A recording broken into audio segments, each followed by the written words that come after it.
Introduction. When an object changes its position with time, it is said to be in motion. Cars, buses, trains, aeroplanes, etc. are the objects that first come to our mind when we talk about motion. However, yet another object has motion. Try to recall a big grandfather clock. Do you remember seeing at the bottom of the clock a long stick with a ball attached? That is a pendulum. It moves back and forth in harmony with the tick-tocks of the second hand. In this lesson, we discuss the simple pendulum, or simply the pendulum. Objectives. At the end of this lesson, you'll be able to describe a simple pendulum, define oscillatory motion and time period of a simple pendulum, differentiate between uniform and non-uniform motion, plot distance time graph.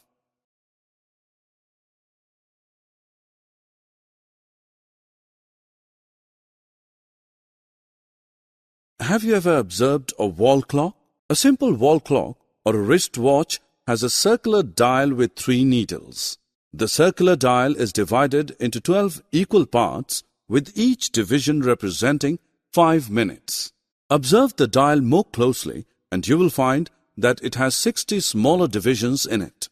A single small division represents 1 minute. The longest needle, which moves the fastest, is known as the second hand. It completes 1 revolution in 1 minute. The smallest needle, which is also the slowest, is called the hour hand. It completes 1 revolution in 12 hours. The needle smaller than the second hand and longer than the hour hand is the minute hand. It moves slower than the second hand but faster than the hour hand. It completes 1 revolution in 1 hour.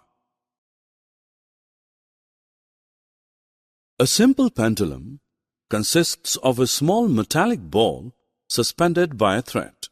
The metallic ball is called the bob of the pendulum.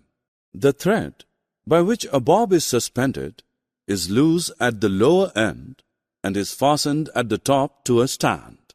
When the pendulum is not moving, it is said to be at rest.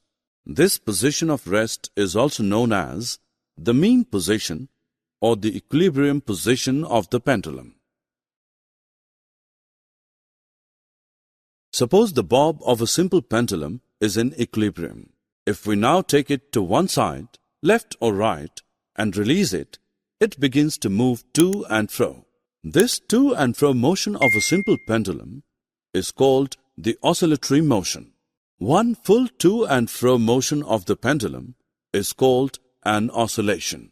The pendulum completes 1 oscillation when its bob, starting from its equilibrium position O, moves to one extreme position A, from there to the other extreme position B, and then back to O. Alternatively, an oscillation can also be measured as the movement of the bob of a pendulum from one extreme position A to the other extreme position B and back to A.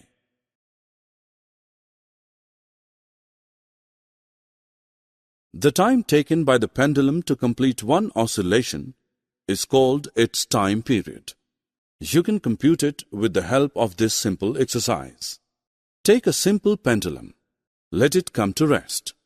Identify the equilibrium position O on the ground below.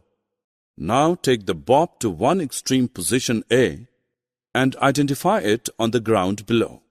Start a stopwatch and release the bob at the same time. When the bob comes back to the extreme position A, note the time on the stopwatch. Repeat the activity. This time, start from the equilibrium position O. Note the time taken by the pendulum to complete the 1 complete oscillation from O to A to B, B to O. The time so recorded is the time period of simple pendulum. Motion can be classified as uniform or non-uniform depending on the speed of an object. If the speed of an object moving along a straight line keeps changing, its motion is said to be non-uniform. A bus, for example, moves at varying speeds over varying stretches on its long route. Hence, its motion is non-uniform. If an object moves along a straight line at a constant speed, then it is said to be in uniform motion.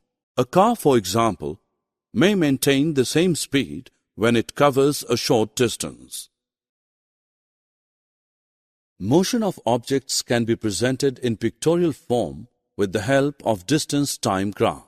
For this purpose, first draw a horizontal line to represent the x-axis and a vertical line to represent the y-axis and mark them as OX and OY.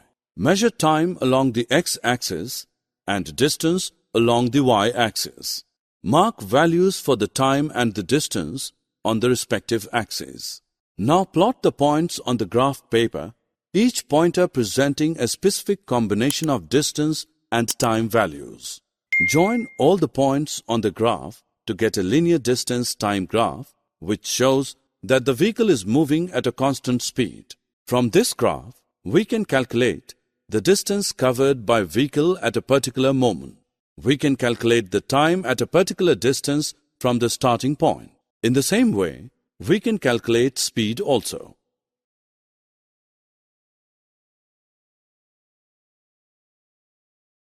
Summary. Let us summarize what we have learned. To and fro motion of simple pendulum is called oscillatory motion. Time taken by simple pendulum to complete one oscillation is called time period of simple pendulum. If an object moves along a straight line at a constant speed, its motion is said to be uniform. If an object moves along a straight line at a speed that keeps changing, its motion is said to be non-uniform. Motion of objects can be presented in pictorial form by their distance-time graph. The distance-time graph for the motion of an object moving with constant speed is a straight line.